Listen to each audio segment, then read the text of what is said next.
Olá, meu povo, graça e a paz do Senhor Jesus seja com você, seja com toda a tua casa. Estou aqui para mais uma mensagem da palavra do Senhor, mais uma mensagem que com certeza vai edificar a sua vida. Assista até o final, não perca.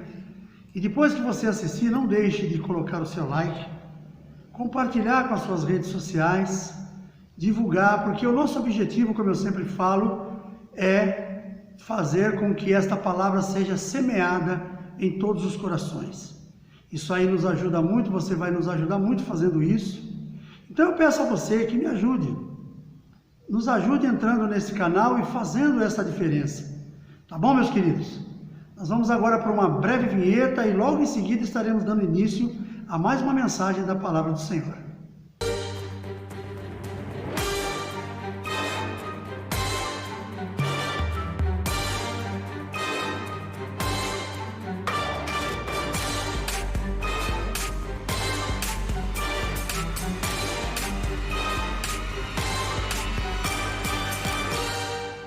Muito bem, obrigado pela tua presença até agora.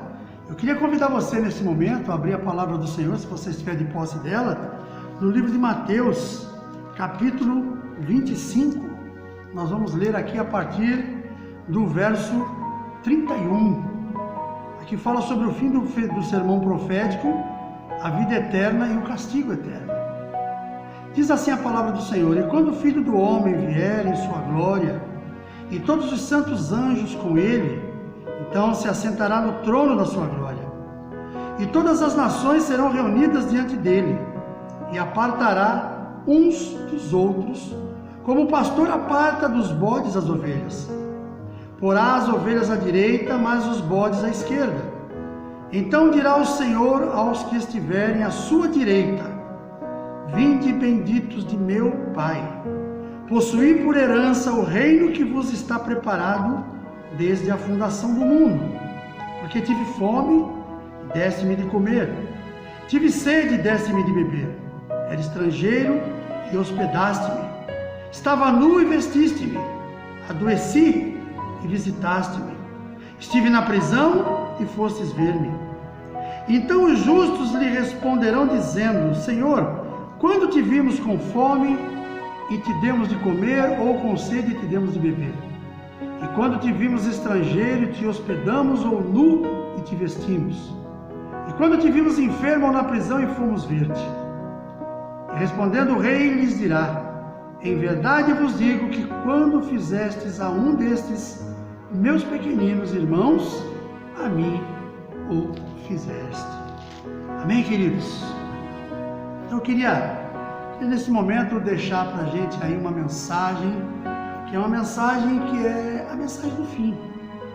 Não é uma mensagem para você meditar nela e pensar que não vai acontecer nada. É uma mensagem do tempo do fim, o tempo que nós já estamos vivendo.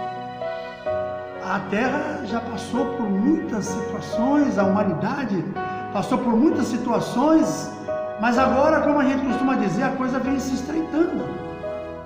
Quando eu era criança, eu ouvia muitas vezes algumas informações da parte dos meus pais, da parte de pessoas da minha família que diziam: Jesus está voltando. Vai chegar um tempo que nós vamos procurar uma igreja, a igreja não vai estar mais ali. Eles já falavam do arrebatamento da igreja de uma forma que a gente não entendia muito bem. E eu, quando criança, quando garoto, adolescente, também não entendia. Achava até engraçado muitas vezes, mas só que o tempo passou e a gente viu que aquilo se cumpriu. Nós vemos, por exemplo, que a palavra de Deus vem se cumprindo ao longo dos séculos dos séculos. Tudo aquilo que Jesus deixou para nós, ele vem se cumprindo no nosso dia a dia.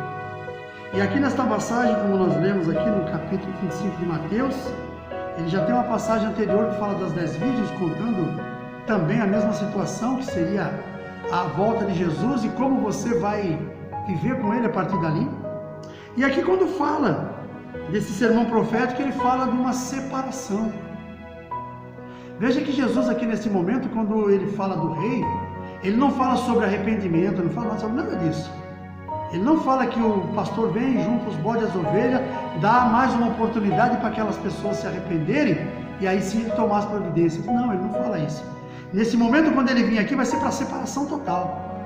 Aí ele diz que separar as ovelhas para a direita e os bodes para a esquerda, como faz o pastor. Assim ele fará com as nações. E as nações somos nós que vivemos nessa terra. Somos o povo que andamos nessa terra e que vamos ter que prestar conta ao Senhor. No livro de Romanos 14:12 diz que um dia nós haveremos de prestar conta daquilo que fizemos a Deus. E este é o momento. Então nós precisamos tomar um cuidado extremo.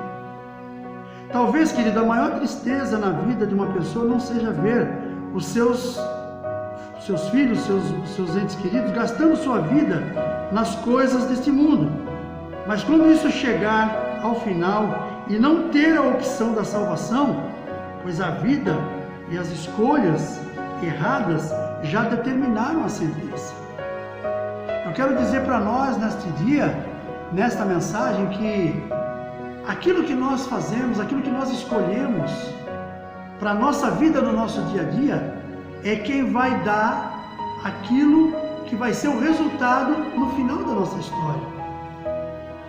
Tudo bem que nós, quando chegamos muitas vezes ao final da vida, tem pessoas que no momento ainda conseguem se arrepender, ainda conseguem pedir perdão, e o nosso Deus é fiel e justo, que se nós pedirmos perdão, Ele vai nos perdoar. Mas aqui nós vemos que não está se falando em nada disso. Aqui está se falando de separação. É aquele momento, por exemplo, que eu acredito até que é uma parábola que diz o seguinte: aqui já passou, aqui é a hora do julgamento. Então aqueles que serão julgados pelas suas ações, serão julgados pelos seus atos. Essas pessoas que aparecem aqui, que Jesus determina, que o rei determina como os bodes e as ovelhas, já estão julgados, estão sendo colocados para eles uma sentença nesse momento. Quando Jesus determina que aquele povo, ele fala, ele comenta que aquelas pessoas o ajudaram no momento de dificuldade, o visitaram quando ele estava preso, foram visitá-los no hospital, cuidaram, deram comida, deram água, deram de beber, deram casa para morar. E ele fala: entra para o gozo do teu Senhor. E aqueles outros que fizeram tudo ao contrário, não entenderam nada, mas falaram assim: vocês tiveram oportunidade e não fizeram. Foram escolhas que aquelas pessoas tiveram. Então nós temos que ter um cuidado muito grande. Como primeiro tópico, eu queria colocar que aqui Jesus fala, como eu disse, de uma forma sutil, de vida eterna e morte eterna. Você já parou para pensar sobre essas duas questões? Vida eterna e morte eterna. Pensa, querido, que você, quando tiver a sua vida eterna, você vai para um lugar aprazível.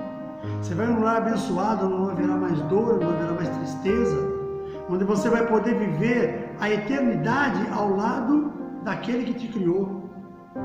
Agora pensa na morte eterna, a pessoa que vai para um lugar que não seria o mais apropriado para ela, mas é aquilo que ela vai receber como sentença por causa das suas escolhas. Ainda há tempo de você mudar. Ainda há tempo de você refletir na sua vida para tentar entender o porquê você viveu tudo isso até agora. Porque nós sabemos que o nosso entendimento ele é tirado pelo inimigo das nossas almas, que ele cegou o entendimento das pessoas. Querido, você liga uma televisão de manhã, você vê a questão da crueldade nesse país. Vamos falar a nível de Brasil, isso não é uma coisa somente nossa, mas vamos falar a nível de Brasil, o que a crueldade do povo tem mostrado, o que a gente tem visto. Pessoas matando pessoas por coisas tão banais. Aquilo que a Bíblia nos ensina, que o amor esfriaria, já esfriou. O amor já esfriou. E essas escolhas que as pessoas estão fazendo, talvez as pessoas possam dizer assim: ah, mas essas escolhas que elas fazem são em função daquele lugar onde ela vive, elas são pessoas que vivem à margem da sociedade. Perdão, queridos, perdão. Eu concordo com você, se você pensa dessa maneira, em partes. Mas o homem, ele pode mudar. Eu mudei. Muitas pessoas mudaram. Eu quero contar uma historinha para você agora, uma historinha muito gostosa, que aconteceu na vida de uma pessoa, amigo meu, há muitos anos atrás. Eu trabalhava numa empresa, como eu sempre falo aqui, e um amigo de trabalho, que era muito amigo meu, numa sexta-feira ele me convidou, na hora de ir embora, ele perguntou para mim se quando eu fosse embora, eu podia trazê-lo, porque eu saía cedo assim, no horário que terminava o nosso trabalho, Mas eu tinha veículo da empresa que eu andava, então eu não dependia do ônibus que chegava, que ia ter que esperar todo mundo tomar banho, aquela coisa toda. Então, no meu horário, eu tinha cargo de confiança, eu botava pela estrada e ia embora. E essa pessoa era um encarregado e falou comigo que ele precisava chegar cedo em casa naquele dia, e eu falei, tudo bem, vamos lá, vamos bater um papo, você é uma companhia. No bate-papo nosso pelo caminho, eu fiquei curioso, perguntei o motivo da pressa. Normal, coisa corriqueira. Ele falou assim, é que hoje eu tenho um compromisso que eu não perco por nada nesse mundo. Eu falei, poxa, que legal, o que aconteceu?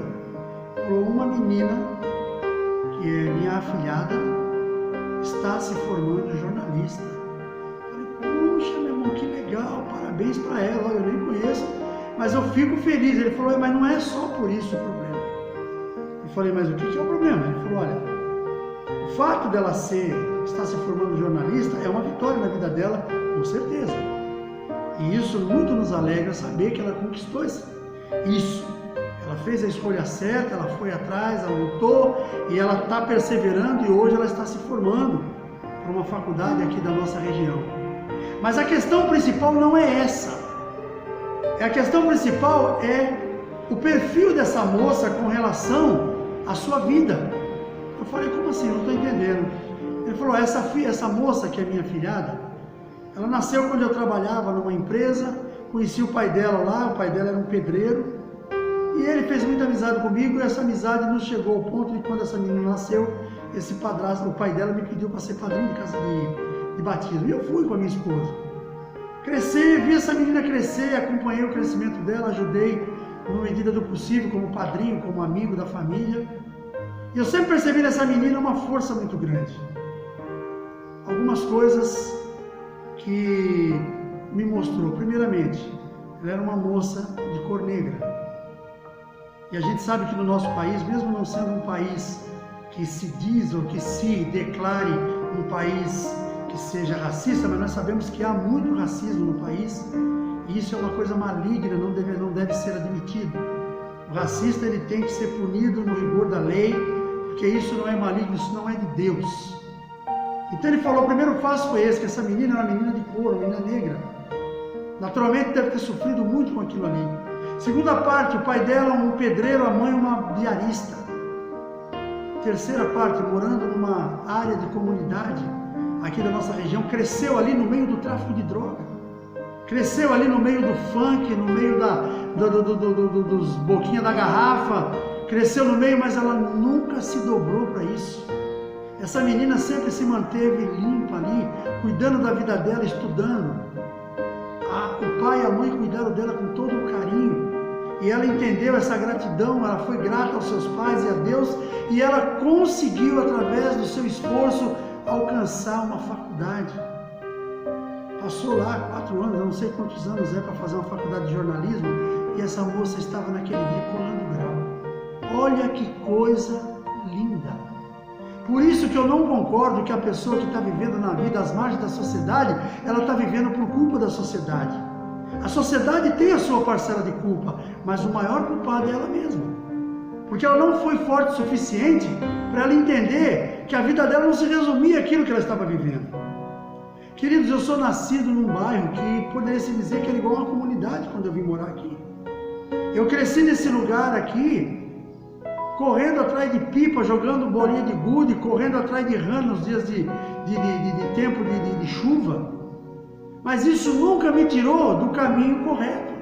Eu sempre estudei, meus pais sempre tiveram o carinho de me direcionar. Eu sempre vi, por exemplo, pessoas, amigos meus, que foram se perdendo pelo caminho, mas isso não foi motivo para me perder também. São pessoas, infelizmente, que são fracas e que escolheram coisas erradas. E quando se trata da salvação, meu amado, não é diferente. Quando se trata de salvação e vida eterna, são escolhas que você faz. Se você quer ter uma vida boa nesta terra, faça escolhas corretas. Faça a escolha enquanto algum estiver te tentando levar para a droga, para a prostituição, tenta levar essa pessoa para um caminho melhor, tenta levar essa pessoa, talvez ela não queira te entender, mas você não precisa ir lá. Eu me lembro que quando meus filhos, principalmente o meu filho homem, Carlos, ele era bem adolescentezinho, às vezes tinha algumas práticas que eles faziam aí entre eles, entre garotos, Ó pai, nós vamos para a praia, nós vamos chegar um pouquinho mais tarde, nós vamos isso, nós vamos aquilo. E eu sempre monitorando ele, mas eu sempre tinha uma palavra que eu dizia para ele, falava, filho, Deus deu uma cabeça, uma mente, para que nós possamos fazer uso dela. Então eu quero que você use a sua, não usa do teu amigo. Quando você tiver propostas, analise essas propostas. Se você precisar, traz essas propostas para mim que eu analiso junto com você. Mas não faça porque a cabeça do teu amigo está dizendo para fazer. Isso talvez foi uma palavra que meu filho até hoje ele fala, que ele recebeu de mim e sempre foi um diferencial na vida dele. Nós precisamos ser assim. E quando se trata da palavra de Deus é a mesma coisa. As nossas famílias muitas vezes criam-nos dentro do maior rigor dentro da palavra de Deus, mas quando chega uma certa idade, nos contaminar pelas coisas desse mundo. E aí quando vamos perceber, a situação se torna impraticável. As determinações são pelas escolhas. Tudo aquilo, querido, que você vai viver mais tarde, é uma escolha que você faz hoje, sabia? Se você escolher hoje ser alguém de bem e trabalhar para isso, talvez você não vai viver o melhor da tua vida nesse momento, vai viver muita dificuldade. Você vai viver discriminação, você vai viver amigos que talvez vão te olhar torto. Mas pensa que lá na frente, o que vai acontecer com a tua vida? Quando você puder levantar a bandeira da justiça, e você puder levantar a bandeira da tua vitória diante dessas pessoas. Eu tenho isso na minha vida.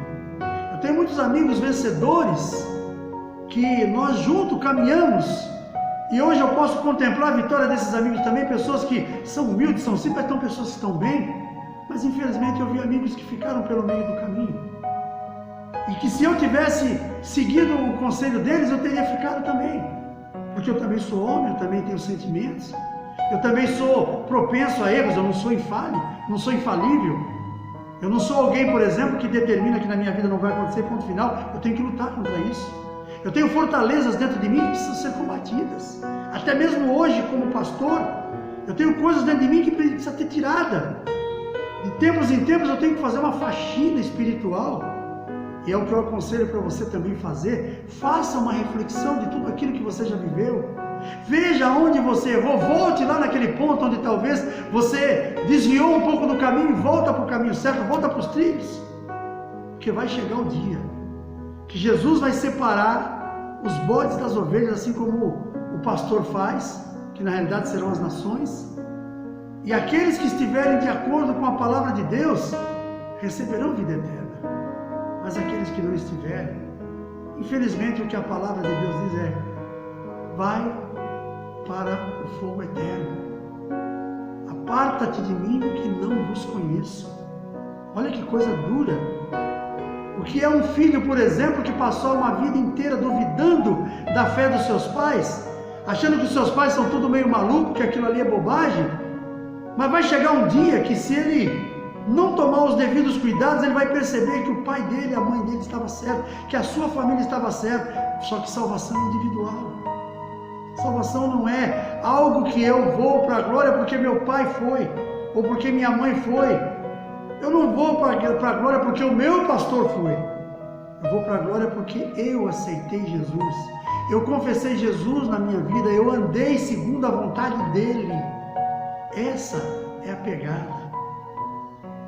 Nossa herança eterna virá destas escolhas.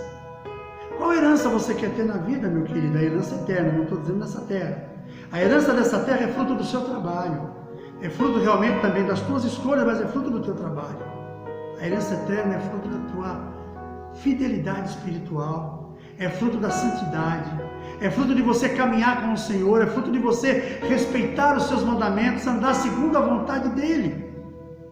O Senhor, Ele deixa bem claro para nós que se nós caminharmos na sua presença, com certeza lá na frente nós vamos ser ricamente abençoados. É as semeaduras que nós fazemos hoje. E a semeadura principal, ela tem que ser a escolha da salvação através da fé e confessando Jesus como Senhor e Salvador. Queridos, deve ser muito fácil para algumas pessoas viver nessa terra sem Jesus. Principalmente quem tem poder aquisitivo. Eu trabalhei numa empresa há muitos anos, que o dono dessa empresa, se alguém falasse alguma coisa para ele sobre a questão da fé, ele batia no bolso, dizia que o que ele precisava era ali. Ou seja, suas riquezas. Era um homem trabalhador extremamente conquistador, era um homem que trabalhava, um homem que ajudava. Inclusive, uma vez, numa festa de final de ano nosso, eu peguei ele como amigo secreto. Eu tive a oportunidade de dar 2 presentes para ele. Um dos presentes foi um utensílio que com certeza ele deveria ter de muito melhor qualidade. Mas a coisa mais preciosa que eu pude entregar na mão daquele homem naquele dia foi um cartão escrito o Salmo 41. Que eu até quero ver se eu lembro dele aqui. Deixa eu dar uma lida, que esse salmo é muito bonito. E eu me lembro que nesse salmo eu coloquei no meu coração, acreditando que aquele homem ele ia ler aquilo ali. Não sei se ele leu, mas se ele leu, com certeza ele deve ter refletido sobre isso, onde diz assim, olha: bem-aventurado é aquele que atende ao pobre, o Senhor o livrará no dia do mal. O Senhor o livrará e o conservará em vida. Será abençoado na terra e tu não o entregarás à vontade dos teus inimigos. O Senhor o sustentará no leito da enfermidade. Tu renovas a tua cama na doença. Eu dizia: Senhor, tem piedade de mim. Sara minha alma, porque pequei contra ti. Os meus inimigos falam mal de mim, dizendo: quando morrerá ele e perecerá o seu nome. Eu deixei essa mensagem para ele num cartão. E eu espero de coração que este homem tenha lido isso aqui. E que isso tenha trazido realmente alguma diferença na vida dele. Eu não sei se ele teve, mas pelo perfil que eu conhecia dele, ele era um homem bom, apesar de não conhecer a Cristo. Mas foi uma tentativa de semear a palavra de Deus na vida dele. Eu tenho certeza que algo deve ter acontecido. E esse era um homem que é aquilo que nós vemos hoje. Talvez hoje nós temos pessoas que têm a oportunidade de zelar pelo bem-estar de uma família, de alguém. Não é você tirar o teu sustento para dar para o outro, mas é você cuidar. Como eu faço diariamente, eu venho aqui para o nosso templo, eu venho orar, eu venho entregar minha vida na mão do Senhor e entregar a vida desta igreja, porque eu tenho essa responsabilidade espiritual como pastor. Eu amo o povo daqui, eu amo essas pessoas, eu oro por todo mundo, pelo nosso ministério, família. Então, você ter esse tempo de fazer isso, e às vezes você ter condições até financeiras de abençoar uma pessoa e você não faz. Eu não estou dizendo que você vai atender todo aquele que cai de paraquedas na tua frente, porque há muita enganação nos dias de hoje, mas analise. Queridos, eu não tenho hábito de dar dinheiro em ponto de ônibus, em lugares assim, mas eu já tive pessoas que a maneira como a pessoa fala comigo me deixou triste. E eu fiquei naquele momento tão chateado que eu acabei tirando um valor, mesmo correndo o risco daquela pessoa usar de forma errada. Uma vez parei meu carro num farol, eu até tinha encostado para ver uma coisa no meu celular. Um moço jovem, bonito, vestido com roupas travestidas de mulher, falando com aquele jeito do homossexual, veio me pedir um dinheiro e falou assim para mim: moço, eu não estou pedindo dinheiro para usar droga, eu estou com fome. Aquilo bateu aqui dentro de mim de uma tal forma que eu falei: Senhor, não faz isso comigo. Eu acabei tirando um pequeno valor da minha carteira, que eu não tinha muita coisa. Eu entreguei na mão daquele menino e falei: menino, olha, eu vou te dar isso aqui que é pouco, eu não sei o que você vai poder fazer com isso, mas em nome de Jesus você não vai usar isso aqui para coisa errada. Você vai comprar nem que seja um pão para você comer. Ele falou: não, moço, eu estou com fome. Eu falei: eu gostaria de te ajudar de outra maneira. Eu sou pastor aqui de uma igreja, aqui na rua tal. Mostrei para ele o lugar e falei: vai fazer uma visita para a gente lá. Aí ele bateu no peito, assim, estava vestido com as roupas, parecendo roupa feminina. Ele falou: eu só tenho roupas assim, eu moro na rua. Como é que as pessoas vão me receber nesse lugar? Eu falei: não importa, vai. Eu recebo você, em nome de Jesus. Se você chegar lá se tiver alguma comida, você vai comer. Se você chegar lá, eu vou arrumar uma roupa para você vestir. Você não tem família? Tenho, mas a minha família não me aceita. Eu falei: então tenta mudar. Não tenta mudar a tua família, muda você primeiro. Aquele menino encheu os olhos de lágrimas. Eu pedi se ele permitia orar por ele. Naquele momento eu segurei na mão dele, eu orei por ele ali. Talvez pessoas passando ali falaram: que cara maluco, meu. Segurei na mão daquele rapaz, orei por ele, profetizei na vida dele, nunca mais eu vi. Ele não apareceu na igreja, mas eu tive a vontade de vê-lo aqui na igreja, me daria alegria de poder ajudá-lo. Eu não posso pegar e colocar ele na minha casa. Eu não posso pegar, mas eu podia tentar uma casa de recuperação. Nós temos casa de recuperação de pastores amigos. Eu já ajudei pessoas que eram aqui da nossa igreja, pagando metade da bolsa dele pela igreja para poder abençoar essa pessoa. E de repente isso aí não seria diferente. Mas infelizmente ele não apareceu. Mas eu também vejo também que por outro lado Deus vai ver muito a questão do teu coração. A tua voluntariedade na hora de abençoar as pessoas. Poxa, você tem um amigo que ficou doente, vai visitar. Você tem um amigo que você sabe que está precisando de alguma coisa, tenta ver o que você pode fazer por ele. Você sabe que na tua comunidade tem pessoas aí que precisam de ajuda. Faça um mutirão, tente ajudar, não importa quem. Não tente ajudar uma pessoa tentando tirar proveito, você não é político. Quem tenta tirar proveito das pessoas é político desonesto. São homens que só aparecem de 4 em 4 anos para tentar tirar alguma coisa da gente.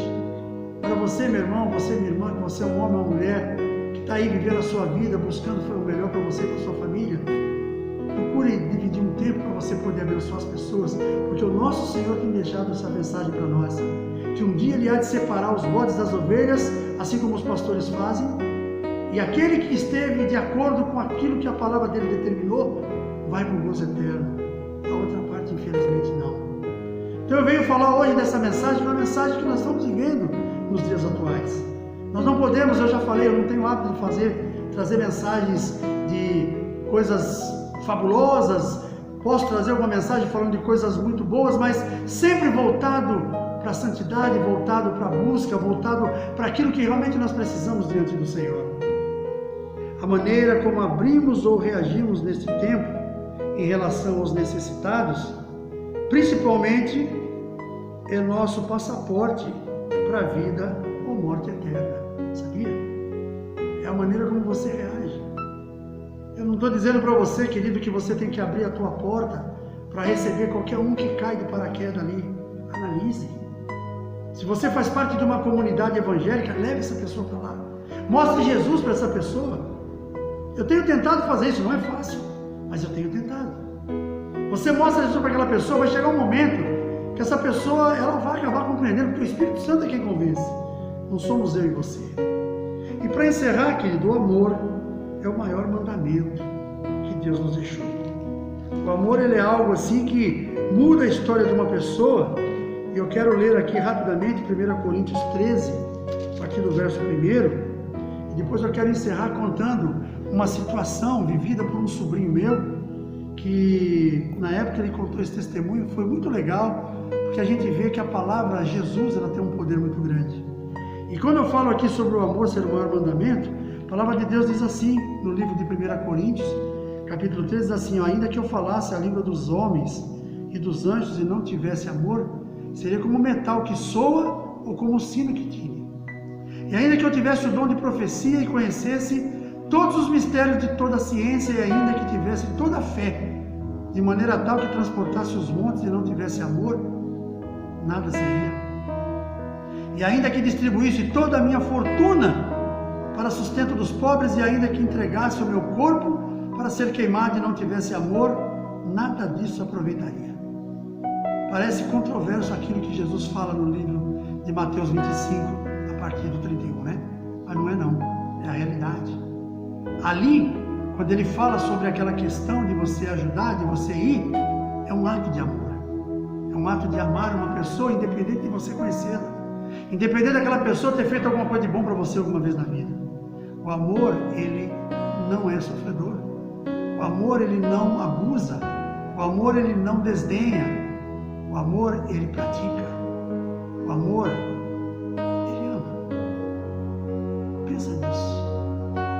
Pensa que esse amor que Deus derramou sobre os nossos corações, e esse amor que foi derramado através da simbologia do seu sangue, o sangue de Jesus naquela cruz do Calvário, você já parou para avaliar isso? O que é a glória da cruz? Você não tem que passar por aquilo porque Jesus passou por você. Ele pagou a tua dívida, meu irmão. Ele pagou a minha. E olha que as nossas dívidas não eram baratas. Nossas dívidas eram altíssimas. Satanás já estava ali com o crédito na mão para nos tomar, para nos levar com ele. Mas Jesus veio para mudar a nossa história. Ele mudou a minha. Ele pode mudar a sua se não mudou ainda.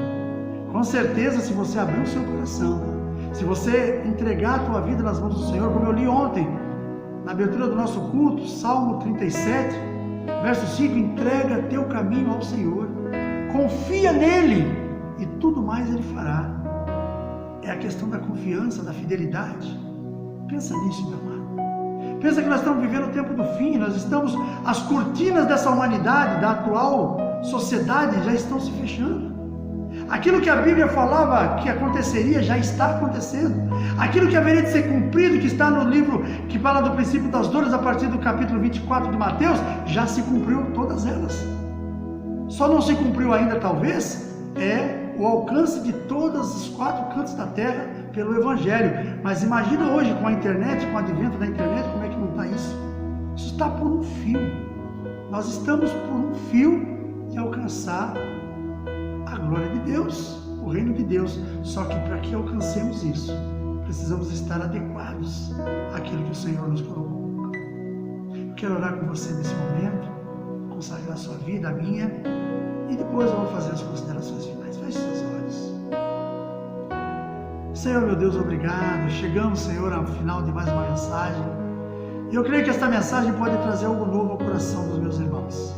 Que esta mensagem possa ser espalhada por toda a nossa rica internet, por toda a terra. Que ela possa alcançar os corações das pessoas e que vidas, Senhor, realmente possam ser transformadas. O nosso objetivo como mensagem é espalhar, semear a palavra santa do Senhor. Por isso eu peço, Espírito Santo, toca no coração das pessoas, para que essa palavra seja realmente disseminada por todo lugar. Que cada um possa ter a sua partícula ali no seu coração guardada, sabendo que é uma reflexão necessária para todos os dias. Que a graça, a paz do Senhor possa alcançar a cada um daqueles que estão distantes. Que esse tempo que nós estamos vivendo hoje e o tempo novo que nós estamos programando para viver, que seja para glorificar a Tua majestade. Te louvo, Senhor, e te agradeço por tudo que o Senhor tem realizado na nossa vida, em nome de Jesus. Amém, queridos? Muito obrigado pela tua presença. Você que tem assistido o nosso vídeo, tem nos ajudado, tem sido muito bom. Eu só peço que você continue fazendo isso. Deixe o seu like, coloca lá a sua inscrição se você não tem. Compartilhe esse vídeo com as suas redes sociais, com os seus amigos. Pede para eles também fazer o mesmo, porque para a gente é muito importante ver esta palavra ser disseminada. Forte abraço, um grande beijo no coração e até o próximo vídeo, se assim o nosso Deus permitir.